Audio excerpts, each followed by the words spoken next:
Hello दोस्तों, कैसे हैं आप सब। आज की हमारी कहानी है धोखेबाज बेटा। हेलो हेलो रजत बेटा, हम पहुंचने वाले हैं। ट्रेन आउटर पर खड़ी है। अच्छा पापा, मैं भी निकलता हूँ ऑफिस से। बस 10 मिनट में स्टेशन पहुंच जाऊंगा। आप वेटिंग रूम में बैठ जाइएगा, कहकर रजत ने फोन काट दिया। उधर ट्रेन में बैठे मनोहर जी और उनकी पत्नी शकुंतला जी ने भी बड़े उत्साह से अपना बैग अटैची संभाल ली, क्योंकि दिल्ली का स्टेशन आने वाला ही था। गाड़ी भी रेंगने लगी थी। शकुंतला जी ने बहुत गदगद होते हुए कहा, पता ही नहीं चला कि 5 साल कैसे बीत गए। लड्डू भी तो अब बोलने लगा है। मनोहर जी भी मुस्कुराकर बोले, हाँ, अगर उसने फोन पर नहीं कहा होता कि दादाजी तब आओ दे, तो मैं आता नहीं। 5 साल में एक बार भी नहीं बुलाया रजत और ऋचा ने। ओफो, आप तो हर समय झुंझलाते ही रहते हैं। अरे बच्चे अपने काम में बिजी थे तो कैसे हमारी देखभाल करते। दोनों को ऑफिस जाना होता है, खाली घर में क्या करते हम।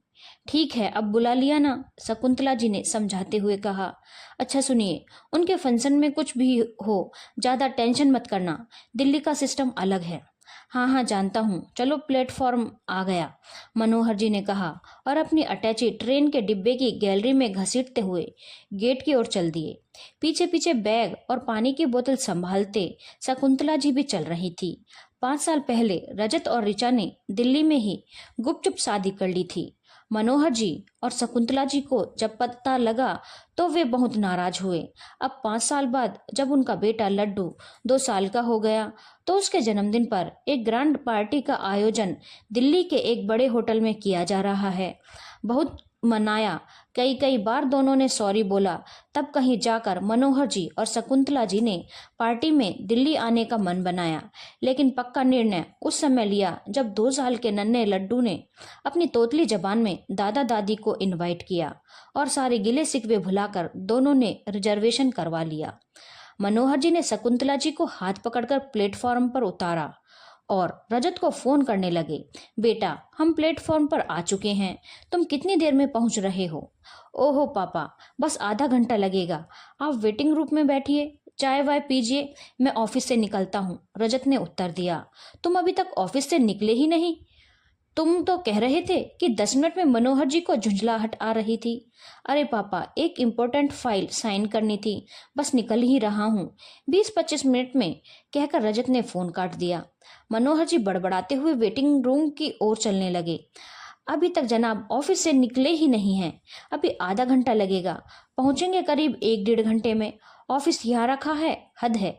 ओफो, अब क्यों बड़बड़ा रहे हो, आ जाएगा, काम कर रहा है, घूम तो नहीं रहा, शकुंतला जी ने कहा। तुम्हारी इसी आदत से मुझे चिढ़ है, हमेशा रजत का पक्ष लेती हो। अरे जब उसे मालूम था कि हम आज आ रहे हैं तो क्या गाड़ी नहीं भेज सकता था स्टेशन। और फिर जब पार्टी आज है तो एक दिन की छुट्टी भी ली जा सकती थी। मनोहर जी बोले, छुट्टी की क्या जरूरत है, पार्टी होटल में है, सब कुछ तैयार करना तो होटल का काम है, हमें क्या है, हम तो पैसा लेकर पहुंच जाएं बस, शकुंतला जी ने शांति से पुल पर चढ़ते हुए कहा। बस माँ बाप रिश्तेदार सबको चूल्हे में झोंको। और मनोहर जी झुंझलाने लगे। अच्छा बस करो, किधर जाना है, शकुंतला जी ने बात काटी। इधर चलो, प्लेटफॉर्म इधर है, वेटिंग रूम भी इधर ही है। मनोहर जी सूटकेस घसीटते हुए बढ़ने लगे। वेटिंग रूम में आकर हाथ मुंह धोकर दोनों ने एक एक कप चाय पी। लगभग आधा घंटा बीतने के बाद मनोहर जी ने फिर रजत को फोन किया।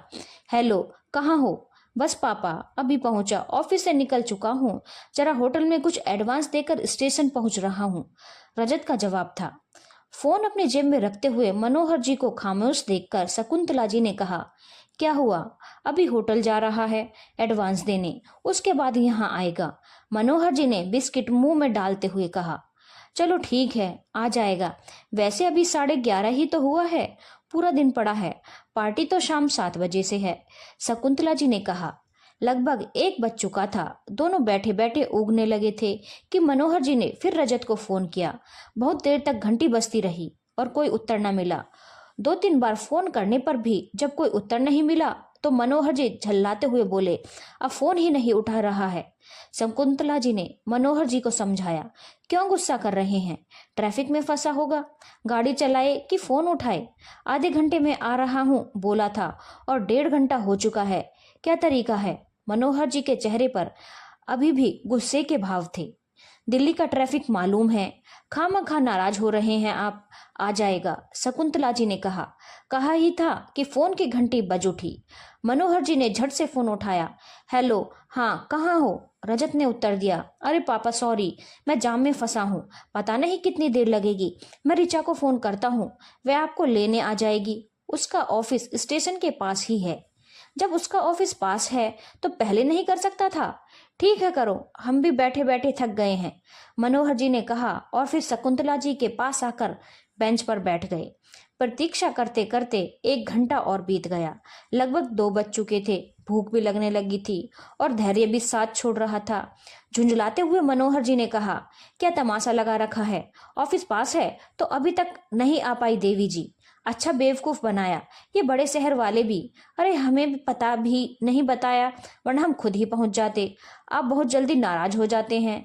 अपना काम एकदम छोड़कर कोई कैसे आ सकता है? आ जाएगी।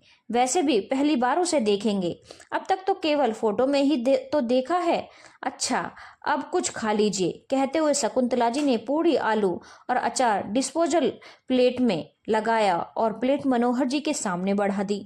भूख जोरों की लग रही थी, अतः सब कुछ भूलकर मनोहर जी ने पूड़ी आलू खाए, पानी पिया और एक एक चाय का ऑर्डर देकर फिर इंतजार करने लगे। 2:45 बज चुके थे पर अभी तक कोई भी नहीं आया था। मनोहर जी ने फिर फोन किया तो रजत ने कहा, अरे पापा, मैं तो समझ रहा था कि रिचा आपको ले आई होगी। मैं तो बड़ी मुश्किल से जाम से निकलकर घर की तरफ जा रहा हूँ। मैं अभी रिचा से बात करता हूँ। फोन कट गया। मनोहर जी एकदम शांत होकर बैठ गए। शकुंतला जी बेंच पर पैर पसार चुकी थी। लगभग 20 मिनट बाद फिर रजत का फोन आया। हेलो पापा जी, रिचा पहुंच रही है अभी, आप इंक्वायरी ऑफिस पर पहुंच जाइए। मनोहर जी ने झटपट शकुंतला जी को उठाया और अपनी अटैची, बैग आदि संभालते हुए इंक्वायरी ऑफिस पर पहुंच गए। लगभग आधे घंटे तक खड़े खड़े थकने के बाद पास ही पड़ी बेंच पर बैठ गए और घड़ी देखते हुए बोले, लो 3:30 बज गए और अभी तक हमारी सुध नहीं आई इन लोगों को। तुम्हें क्या हुआ? Are you okay? Shakuntala ji के चेहरे की ओर देखकर मनोहर जी बोले। पता नहीं क्यों एकदम से पेट और सर में दर्द होने लगा। शकुंतला जी ने दर्द के कारण मुंह बिगाड़ते हुए कहा, अच्छा चलो वेटिंग रूम में चलो, वहीं लेट जाना। अब रिचा आएगी तो यहीं बुला लूंगा। अरे उसका नंबर तो पूछा ही नहीं, रजत से मनोहर जी ने कहा और दोनों वेटिंग रूम लौटकर आ गए। शकुंतला जी को बेंच पर लेटाना चाहा, लेकिन तब तक अन्य यात्री आकर बैठ चुके थे, अतः केवल बैठने का ही स्थान शेष था जिस पर शकुंतला जी बैठ गई। मनोहर जी ने रिचा का फोन नंबर पूछने के लिए रजत को कई बार फोन लगाया, लेकिन फोन नॉट रीचेबल बता रहा था। थककर वह भी एक कोने में बैठ गए। शाम के 4:30 बज चुके थे। शकुंतला जी के चेहरे से पता लग रहा था कि उनकी तकलीफ बढ़ रही है। अब मनोहर जी परेशान हो रहे थे। एक बार फिर रजत को फोन मिलाया। हेलो बेटा, तुम्हारी माँ की तबीयत खराब हो रही है, जल्दी आओ। आप कौन बोल रहे हैं? एक नारी स्वर ने फोन पर प्रश्न पूछा। बेटा, मैं रजत का पापा बोल रहा हूँ, तुम रिचा हो ना? यस, मैं रिचा बोल रही हूँ, पर मैं आपको नहीं जानती। और ये रजत कौन है? Sorry, wrong number. Phone cut गया। मनोहर जी हैरान व परेशान थे। अभी थोड़ी देर पहले तक तो रजत के नंबर पर उससे बात हो रही थी, अब अचानक यह रॉन्ग नंबर कैसे हो गया? उनके चेहरे पर उदासी और परेशानी के भाव साफ झलक रहे थे। शकुंतला जी भी अब तक कराहने की स्थिति में आ चुकी थी। उन्हें धैर्य बंधाकर कुछ दवाइयां लेने वह स्टेशन के बाहर निकल आए। यहाँ वहां देखा, कोई मेडिकल स्टोर नजर नहीं आया। आने जाने वालों से पूछते हुए थोड़ी दूरी पर एक मेडिकल तक पहुंचे, लेकिन उसने ऐसे कोई भी दवा देने से इनकार कर दिया और पहले डॉक्टर को दिखाने की सलाह दी। मनोहर जी दुखी हो रहे थे। इधर उधर देखकर सड़क पार करके स्टेशन की ओर बढ़ गए और जेब से फोन निकालकर फिर से रजत को फोन किया। हेलो रजत बेटा, तुम्हारी माँ की तबीयत बिगड़ रही है, तुम कहाँ हो? उनकी बात पूरी भी नहीं हो पाई थी कि सॉरी रॉन्ग नंबर सुनकर वह चुप हो गए। रुआसा चेहरा लिए वे स्टेशन पर वेटिंग रूम में लौट आए। शकुंतला जी अभी तक कराह रही थी।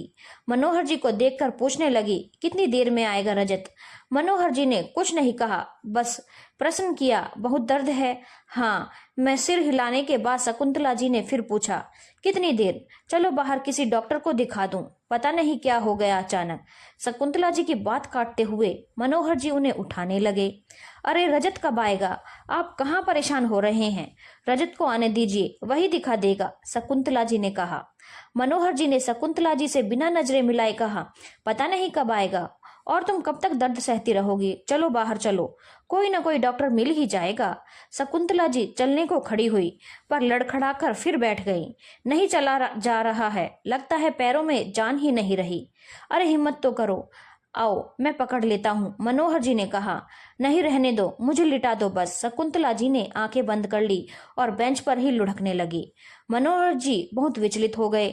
जैसे तैसे शकुंतला जी को लिटाकर फिर फोन निकाला और ना चाहते हुए भी नंबर मिलाया, लेकिन नॉट रीचेबल सुनते रहे। लाचार मजबूर मनोहर जी की आंखें शकुंतला जी के दर्द में डूबे चेहरे पर पड़ते ही भर आई। उनकी इस हालत को वेटिंग रूम का सहायक बहुत देर से देख रहा था। वे रुमाल से अपनी आंखें पोंछ ही रहे थे कि वह उनके पास आकर बोला, क्या हुआ अंकल, कोई परेशानी? मनोहर जी ने गीली आंखें लिए भर्राए गले से सारा हाल कह सुनाया। सहायक बोला, अरे अंकल, आप किस चक्कर में पड़े हैं? यह दिल्ली है, आपका बेटा और बहू, कोई आपको लेने आने वाला नहीं है। आप मेरी सलाह माने, पहले आंटी को डॉक्टर को दिखाओ, फिर गाड़ी में बैठकर वापस घर चले जाओ। यह दिल्ली जितनी बड़ी है, यहाँ के लोगों के दिल उतने ही छोटे हैं। रुकिए, मैं भी डॉक्टर को बुला कर लाता हूँ। सहायक चला गया। मनोहर जी उसकी बातों को याद करके सोचते हुए शकुंतला जी के चेहरे को देखते रहे। लगभग 10 मिनट बाद वह सहायक डॉक्टर को साथ लेकर लौटा। डॉक्टर ने चेकअप किया और कुछ दवाइयां लिखकर मनोहर जी को पर्चा पकड़ा दिया। मनोहर जी ने डॉक्टर से फीस पूछी, लेकिन डॉक्टर ने यह कहकर मना कर दिया कि आप मेरे माता पिता की तरह हैं, आपसे कैसी फीस, आप जल्दी मेरे साथ चलकर दवाइयां ले लीजिए, मेरा मेडिकल स्टोर भी यहीं पास में है। मनोहर जी डॉक्टर के पीछे जाने को उठे, तभी सहायक ने कहा, अंकल आप आंटी के पास बैठिए, मैं दवाइयां लेकर आता हूँ। डॉक्टर और सहायक को जाता हुआ देखकर मनोहर जी को आश्चर्य हो रहा था कि इस शहर में जहाँ अपने भी बेगाने जैसे हो गए हैं, ये बेगाने लोग मेरी मदद कर रहे हैं। मनोहर जी शकुंतला जी के पास बैठ गए। लगभग 15-20 मिनट के बाद सहायक लौटा और उसने दवाइयां मनोहर जी को दे दी। मनोहर जी ने शकुंतला जी को उठाया और दवाइयां दी। सहायक अभी तक पास में खड़ा था। उसने मनोहर जी से कहा, अंकल आप बरेली से आए हैं ना? हाँ, आज सुबह ही तो। मनोहर जी अपनी बात पूरी नहीं कर पाए कि सहायक ने कहा, जी मैंने देखा था अंकल, वही गाड़ी अभी 1 घंटे बाद इसी प्लेटफॉर्म पर वापस आएगी। यदि आप मेरी सलाह माने तो वापस चले जाइए, क्योंकि आपको लेने यहाँ कोई नहीं आएगा। अभी 4 दिन पहले आपकी ही तरह एक अंकल आंटी पंजाब से आए थे। इसी वेटिंग रूम में 2 दिनों तक अपने बेटे का इंतजार करते रहे, लेकिन वह नहीं आया और अंत में उन्हें भी वापस जाना पड़ा। वैसे यदि आप चाहें तो मुझे अपने बेटे का पता बता दीजिए, मैं आपको आपके बेटे के पास पहुंचा। वह बात पूरी नहीं कर पाया था कि मनोहर जी ने जेब से 500 का नोट निकालकर उसकी ओर बढ़ाते हुए कहा, लो बेटे, दवाइयों के पैसे ले लेना और हम दोनों का वापसी का टिकट भी ले आना। नोट लेकर सहायक चला गया। शकुंतला जी को दवाइयों से आराम मिलने लगा था। बरेली की ओर वापस जाने वाली ट्रेन भी प्लेटफॉर्म पर लग रही थी। टिकट लाकर और ट्रेन में आराम से बैठाकर सहायक ने कुछ बिस्किट, नमकीन, जूस के पैकेट और फल शकुंतला जी को दे दिए और उनके पास बैठकर अपने परिवार की बातें करने लगा। गाड़ी का सिग्नल हो चुका था। सहायक ने दोनों को उनकी यात्रा के लिए शुभकामनाएं दी और उनके पैर छूकर वहां से चला गया। गाड़ी भी प्लेटफॉर्म से धीरे धीरे आगे बढ़ने लगी कि तभी फोन की घंटी सुनकर मनोहर जी ने फोन उठाया। हेलो पापा, कहाँ हैं आप? रजत फोन पर पूछ रहा था। सॉरी, रॉन्ग नंबर कहकर मनोहर जी ने बंद कर दिया और खिड़की से बाहर तेजी से पास होते हुए स्टेशन को देखने लगे। धन्यवाद दोस्तों। अगर आपको कहानी अच्छी लगी हो तो चैनल को लाइक, शेयर और सब्सक्राइब करना ना भूलें।